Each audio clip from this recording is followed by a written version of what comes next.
मित्रों नमस्कार। मित्रों धनु राशि वालों के लिए जो 18 सितंबर के बाद जो शुक्र का गोचर आया है वो समझ लीजिए खुशियों की बौछार लेके आया है, क्योंकि शुक्र का स्वयं की राशि में गोचर बहुत ही ज्यादा अप्रत्याशित सफलता और सुख देने वाला होता है। क्योंकि शुक्र जो हमारी कुंडली में होते हैं वो धन के और जो आधुनिक जीवन की सुख सुविधाएं होती हैं उनके कारक होते हैं।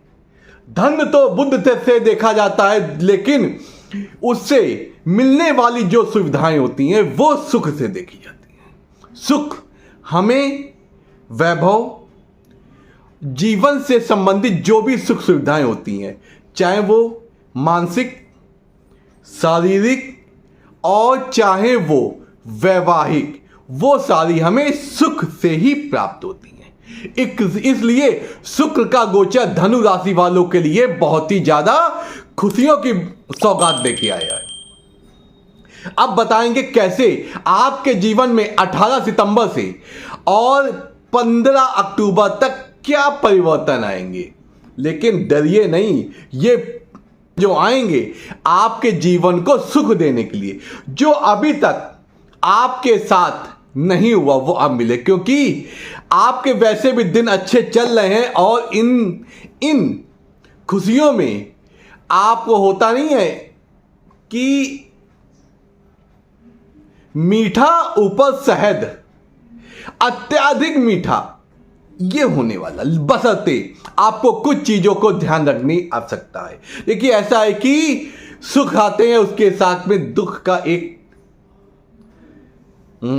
नाम मात्र का एक आता है, लेकिन उसे हमें अपने वैचारिक और समझ से उससे भी निपटारा करना है। आइए चलते हैं आपके जीवन में क्या परिवर्तन। देखिए ऐसा है कि आपकी राशि में जो जिनका भी लग्नेश आपका धनु है या उनकी राशि धनु है, ये बातें उनके लिए पूर्णतः सत्य साबित होंगी, क्योंकि आपका जो आपके भाग्य भाव के स्वामी है, भाग्य भाव के स्वामी हैं आपके सूर्य, और वो आ गए हैं आपके कर्म भाव में।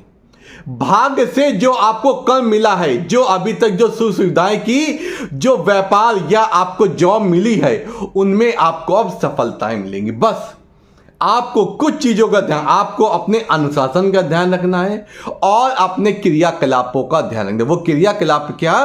क्योंकि सूर्य के साथ केतु आ गए, इस बात की भूल ना करिएगा। केतु के पास धड़ होता है, सर नहीं होता है। उसकी से कारण क्या होता है कि केतु जैसा आप करेंगे वैसे ही चीजों में आपको बढ़ने देगा। सोच अगर गलत रखेंगे तो आपको गलत दिशा की ओर बहुत ज्यादा ले जाएगा। अगर आप धूम्रपान या किसी अनैतिक विचार शैली का उपयोग करेंगे तो इस समय आपको नुकसान हो सकता है, क्योंकि केतु उसमें भी आपको गर्त तक ले जाएगा। अगर आप अपनी सोच और समझदारी से कार्य करेंगे, केतु आपको और उठा ले जाएगा। अब उसके बाद शुक्र क्या होते हैं? शुक्र आपके एकादश भाव के मालिक होकर एकादश भाव में बैठ गए हैं। उससे क्या होगा कि जो कार्य क्षेत्र से जो आप कर्म कर रहे थे उससे संबंधित फल आपको पूर्ण फल मिलेंगे। और दूसरा क्या है कि अभी तक जो पैसा आपका रुका हुआ था, जो नहीं मिल रहा था, जो कहीं पे किसी कारण नहीं मिल रहा था, उसके मिलने के योग बन रहे हैं। इसलिए इस बात का अवश्य ध्यान रखिए। आपको समाज में या व्यापारिक स्थल में या जॉब में जिन लोगों से आपको प्रशंसा नहीं मिल रही थी वो मिलेगी, क्योंकि अब जब भाग्येश जब दशम भाव में जाता है तो एक भव्य नामक राजयोग बनता है। इससे क्या होता है? वो प्रशंसा दिलाता है। अब बात करते हैं थोड़ी सी निगेटिव, लेकिन सावधानी ही बचाव है, इस बात का हमेशा ध्यान है। क्योंकि जो आपके लग्नेश है, धनु राशि के लग्नेश क्या होते हैं? गुरु, वो आपके छठे भाव में बैठ गए। तो इस समय आपको यह ध्यान रखना है कि आपको किसी को कर्जा नहीं देना है। आपको कोई ऐसा लेन देन नहीं करना है जिसका निपटारा बाद में, जैसे आपने किसी काम में पैसा लगा दिया वो के बाद में देख लेंगे, नहीं, क्योंकि वो पैसा फंस सकता है। आपने किसी को कर्जा दिया, कर्जा देने के लिए आप 1 महीना रुक जाइएगा, कोई भी बहाना, क्योंकि वो कर्जा आपका व्यवहार तो खराब करेगा और उसके साथ साथ पैसा भी नहीं मिलेगा। आपको स्वास्थ्य आपका अच्छा है तो उस पर ध्यान दीजिए, अपने खान पान में ध्यान, क्योंकि आपका लग्ने छठा भाव क्या होता है, रोग ऋण शत्रुता का होता है, तो उसमें आपको शत्रुता भी हो सकती है। या आपका स्वास्थ्य अगर खराब चल रहा है तो उस पर ध्यान दीजिए, उस पर आप अच्छे डॉक्टर को दिखाइए, अच्छा उसका परीक्षण करें, डायग्नोसिस कराइए, क्योंकि ये दिक्कत वाला हो सकता है। आपको अपने आचार विचार और सोच और भाषा शैली पे बहुत ध्यान रखना, क्योंकि गुरु क्या होता है, हमें ज्ञान देता है, अनुशासन में रहना सिखाता है, आपको आपको अनुशासन में रहना, अपने भाषा शैली रखनी, और आपको अपनी पत्नी या किसी के साथ आपने साझेदारी में व्यापार किया है तो उससे आपको विनम्र और नम्रता का प्रयोग करना है, क्योंकि उनसे रिश्ते बिगड़ सकते हैं, क्योंकि मंगल आपका 7वें भाव में बैठ गया है। इसलिए पत्नी से और आपने जिसके साथ साझेदारी बिजनेस किया है उससे आप जहां तक हो सके भाषा शैली अच्छी रखिए और उससे गुस्से से, आवेश से बात ना करें, क्योंकि उससे संबंध आपके बिगड़ सकते हैं।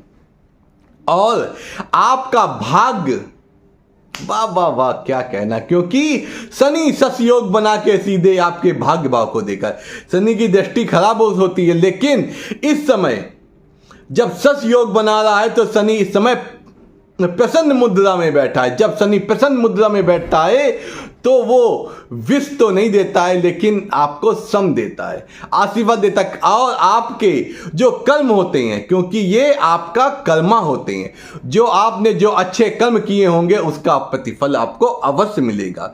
जो अभी तक आपके मन में विचार आ रहा था कि हम मेहनत तो बहुत करते हैं लेकिन फल नहीं मिलता है, वो समय आ गया है आपकी पदोन्नति का और आपके व्यापार में बढ़ोतरी का। अगर आपने ईमानदारी से काम किया है तो अब आपका वो समय आ गया जो आपको सफलता दिलाएगा। इसलिए आपको इन सब बातों का बहुत ध्यान रखना है। बस मन कुछ अशांत हो सकता है, क्योंकि जो चंद्रमा है अकेला बैठ के आपकी धनु राशि में बैठा है। धन संबंधित धन तो आएगा, लेकिन धन को सही जगह लगाना ये आपका कार्य है, क्योंकि चंद्रमा आपको विचार बहुत देगा, उड़ाने बहुत देगा कि आप ये कर ले ऐसा कर ले, लेकिन नहीं, आपको समझदारी से बुद्धिमत्ता के कारण आपको डिसीजन लेने हैं। ये तो आपका कार्य, आपके दिन अच्छे हैं लेकिन उन दिन को कैसे समेट के रखना है ये आपका कार्य। इसलिए 10 सितंबर से 12 अक्टूबर तक आपने अभी तक जो नहीं प्राप्त किया वो भी प्राप्त करेंगे। नमस्कार, आपका दिन शुभ हो, आपके जीवन में कोई समस्या ना हो।